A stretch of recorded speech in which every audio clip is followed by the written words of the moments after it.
Jaz sem peder, zato ker imam povprečno plačo, živim v najetem stanovanju, imam punto in ne velik avto in sem čist povprečen po dohodkih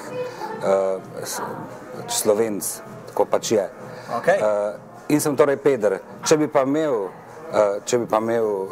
višjo plačo, pa luksuzen avto, pa veliko stanovanje sred Ljubljane, pol bi bil pa gej. In to je seveda zdaj kako štos. Ampak to interpretacijo kupam. V resnici, ko pa ljudje rečejo, kdo je peder in kdo je gej, pa mislijo peder kot žaljivko. Gej je pa neki splošna prevzeta beseda, ki se je nekako uveljavila in se tudi piše na slovenski način, GEJ, za homoseksualne moške načeloma. Načeloma je pa peder, tudi če je Linčič pravi drugače, žaljivka.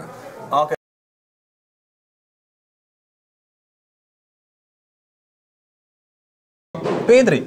Mi smo imeli tudi v naši prvi oddaji gospoda Mitjo Blažiča, ki je tudi rekel, da je peder, če rečeš nekomu, da je to za homoseksualcev, če se reče peder, da je to žaljivka. Kaj je zdaj s temi pedri? To kaže, da je tudi ta gospod bedak neizobražen. Kajti, če bi pogledal slovar slovenskega knjižnega jezika, bi videl, da je edina relevantna beseda je pederast oziroma skrajšano peder. To je slovenska beseda. Pravi, če rečemo enemu peder, je on pač peder.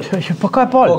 Za mene pedri ne motijo. To je njihova zadeva, naj se ružijo, kakor jim pač paše. Če mene pri meni pustijo, jaz z njimi grem pit, jaz, ne problem, se zajebavam, pen problem. In moram reči, da meni noben peder ne zamer, če mu jaz rečem peder. Razen kakšni takile prepotentne, že če sami ne veš, kako če. Gejev pri nas nike, noben nima Rolls Royce, noben nima bajte. To je tudi gospod Mide povedal, ja, pustimo.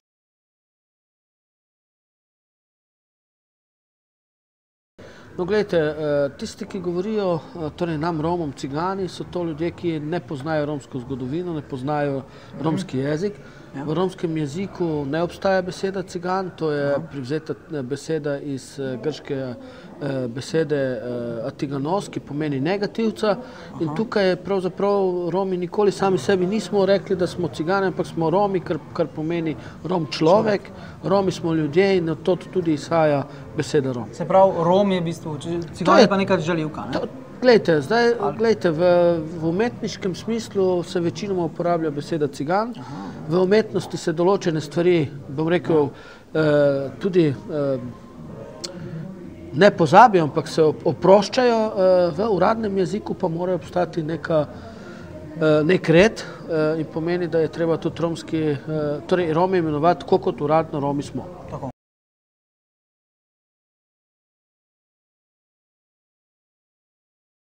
Zdaj ti nekaj povedati, še eni so take, ki jih vi nekako, to so, če lahko rečem, cigani, ne, zdaj, mi smo imeli tukaj unga gospoda Seljak, kako se že imenuje on gospod Horvat, ne? Muc.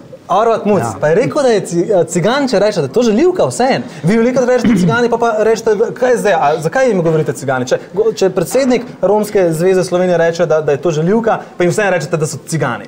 Ja, potem, če se oni sami sebe imenujejo Romi, bi jaz lahko zahtevam, da mene kličete Nobelov nagrajenec. Ista zadeva. Namreč, dejstvo je, da cigani so cigani, povsod po svetu so cigani, kajti cigansko pleme je širše, je sestavljeno iz Sintov, iz Romov in še ne 3 podskupine so. To je lepo pojasnil na eni oddaji, a si ti tudi not padel, so poklicali enega cigana. Se spomnim, sem gledal. Ki je rekel, naši konkurenci. Tam je rekel, on je sicer magister in doktoriral je v Vatikanu, gospod izredno izobražen je rekel, ja, gospod Jelinčič ima prav.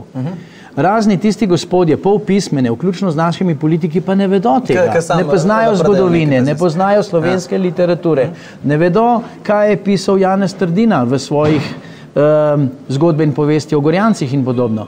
To je pač tako, ne. Hudič je, da imamo mi v politiki ljudi, ki jih prekleto malo vejo, ki jih ne zanima ne slovenska literatura, zgodovina še toliko manj, zanima jih svoja pozicija, pa da bi si čim več nagrabili. Stolčki in tako naprej, ne? Tako.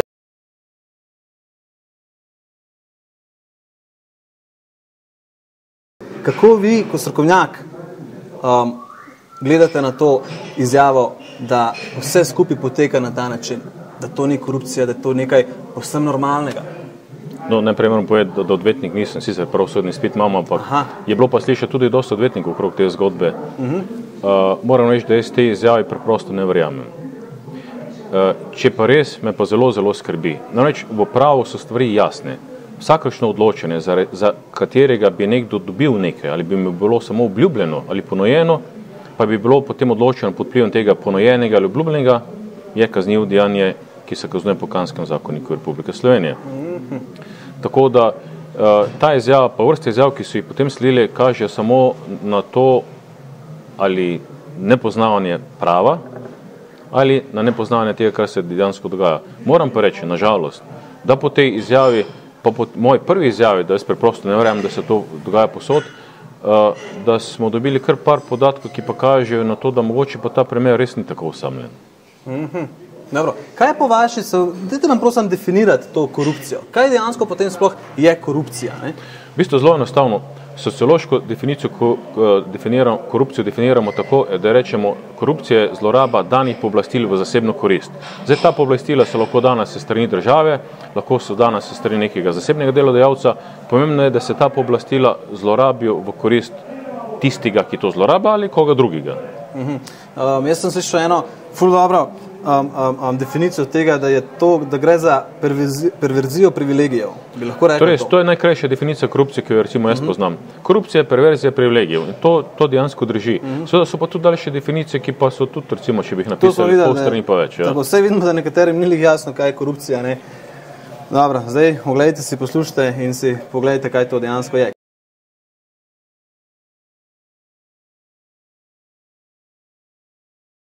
Zdaj moramo se miško dotakniti zdaj te afere. Jaz pa ne vem, pri kateri afere. Zdaj samo vrstijo se te afere. To je katastrofa. Glasovi v zameno za zemljišče. To se je govorilo vas takrat. Vi ste takrat rekli, da se vemo točno vsi, o čem govorimo. Jaz sem takrat rekla, da to ni nič kaj takega. Ne? Kako hudiče ne? Sveda ni. Povsod po svetu se politike med sabo dilajo. Povsod po svetu, tudi v slovenskem parlamentu. Konec koncev, če pogledamo, koga pa je zdaj Kresalka naredila. Izsiljevala je Pahorja zato, da je ostala noter v koaliciji.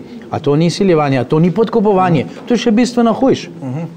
Ker mi o interpelaciji sploh nismo glasovali. Kresalka je pa izpeljala, do konca izpeljala svoje podkupovanje in izsiljevanje, če tako gledamo. Vendar je pa to običajna zadeva. Politiki smo zato v parlamentu, da se pogovarjamo in dogovarjamo. In jasna stvar je, v tem primeru bi moral vsak župan sedeti, ker vsak župan pred volitvami reče, dragi moji volivci, če me boste volili, vam bom zgradil šolo, popravil cesto, napeljal kanalizacijo in tako naprej. Oni mu dajo glas, evo podkupovanje. Kaj takega lahko reče samo bedak, ne? Kaj je potem takem po vaši definiciji korupcija?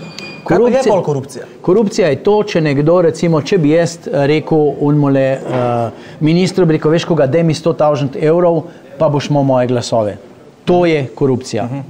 Ali pa recimo, veš koga je, jaz imam celo žlahto tamle, ki nima kaj za službe zadelati, če jih boš vzel v službo, pa bom glasoval za tebe.